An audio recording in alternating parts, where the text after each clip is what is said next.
So, your friends just invited you camping and you have no idea what to bring with you? Just watch this video.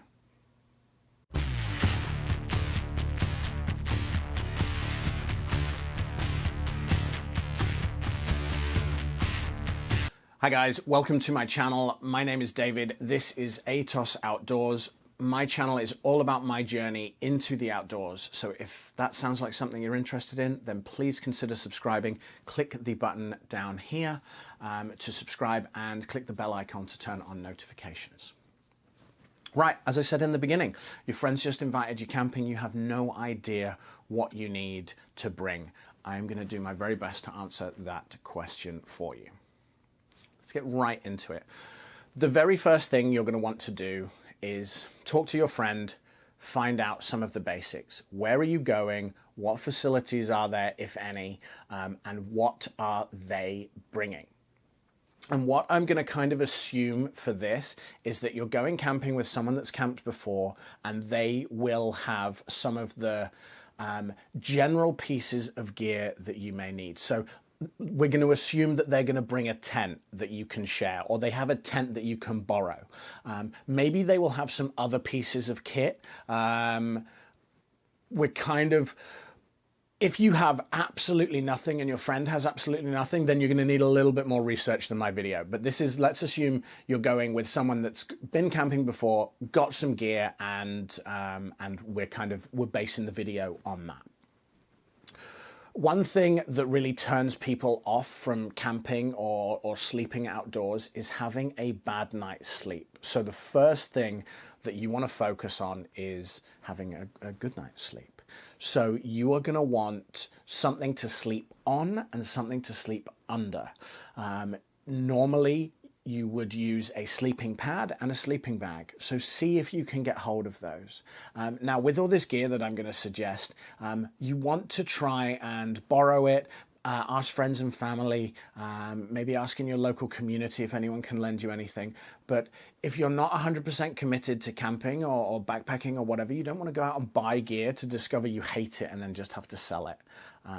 So just bear that in mind, that as much as we can, we want to try and borrow gear. We don't want to invest just yet, unless you're fully committed, and then buy everything you want. Now, on that note, I will have some links down below of gear items that I use. They are affiliate links, so if you click on them, they'll take you to Amazon. If you then buy something that I've recommended, I will get a small commission, and that will help the channel keep going. So just be aware that they are affiliate links down there. Right, so back to sleeping. You're going to want something to sleep on, something to sleep under. So get some kind of sleeping pad. If you can, if you're one of these people that can sleep anywhere, just a yoga mat will do. You can find cheap sleeping pads at Walmart. One thing you want to be aware of is that the ground will suck quite a lot of the heat out of what's ever on it. So a sleeping pad is essentially insulating you between it. It's an insulating layer between you and the ground. So if you're going somewhere cold, you may want to just kind of step up the gear that you're getting.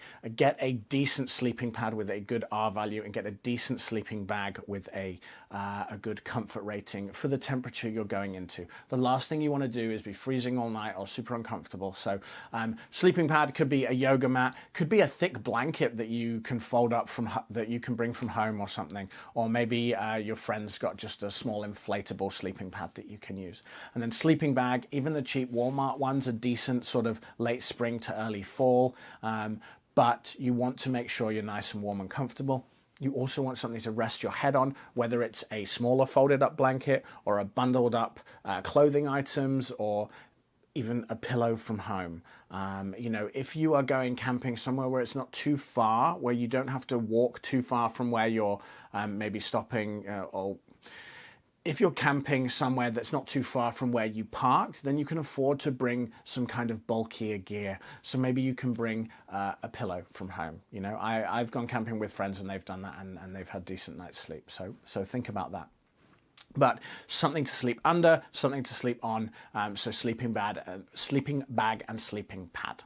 Okay, next up, you are going to want something to sleep in. So some clothes that you can change into maybe when you're around camp, or definitely to sleep in. So whether it's sweatpants and a t-shirt, or a baseball tee, I'm forgetting all types of clothing right now, or even a hoodie, things like that. You want to bring those so you can have them to wear around camp. So if you've hiked and you've got sweaty in your clothing, or maybe it's got wet, you can take that off when you get to camp, change into something dry and warm, and then you'll be a bit more comfortable.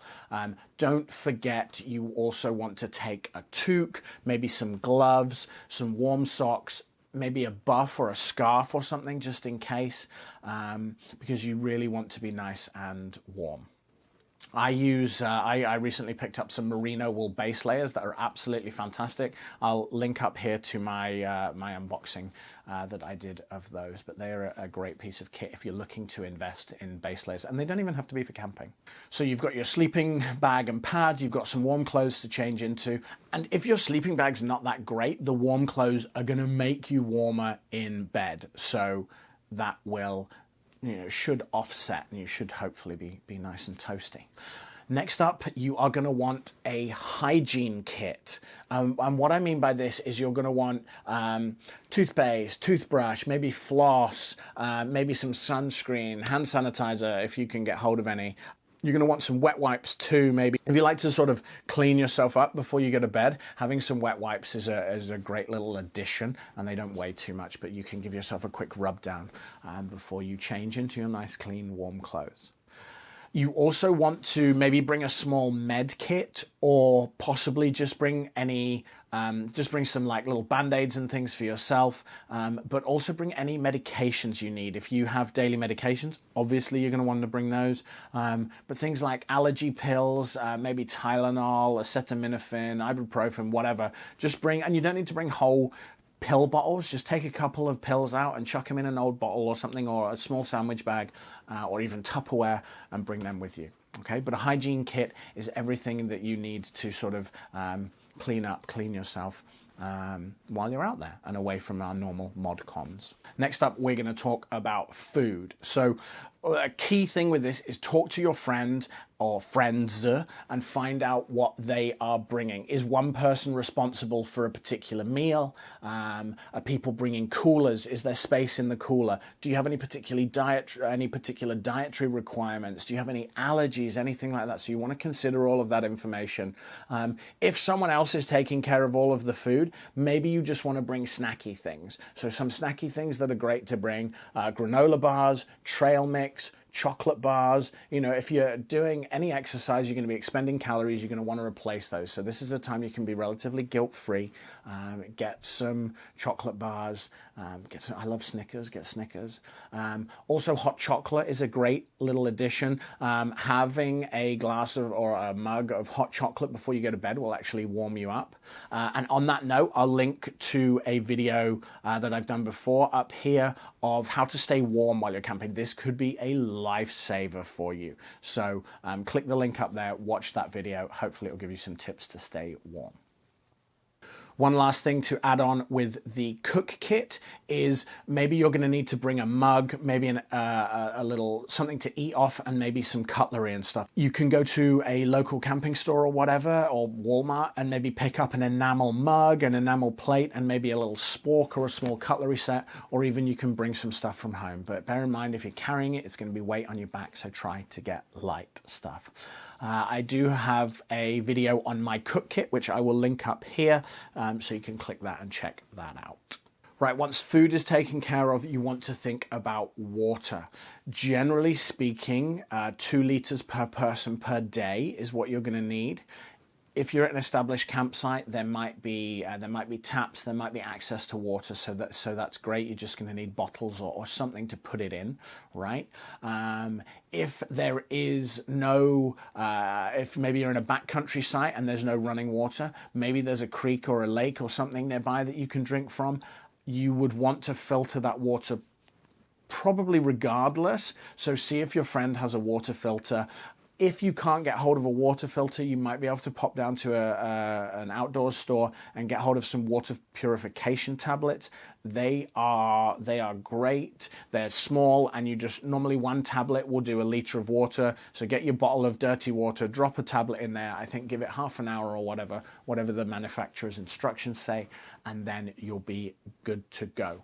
One thing with that is they do leave a bit of an aftertaste. So secret tip is bring some like Tang or something like that to put into the water, or some like iced tea powder or whatever. It'll change up the taste and hopefully mask the kind of bleachy aftertaste there. I have done a video on what I use to filter water in the when I'm camping, and I'll link that up here too, so you can take a look at that if you like. So once you've got your water sorted and your food sorted, you're then going to want some form of illumination. So a headlamp, a flashlight, something like that, so you can see what's going on once the sun sets.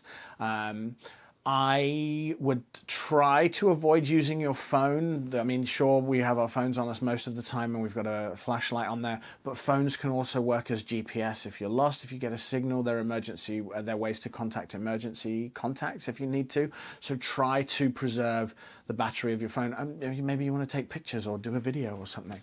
So a separate flashlight.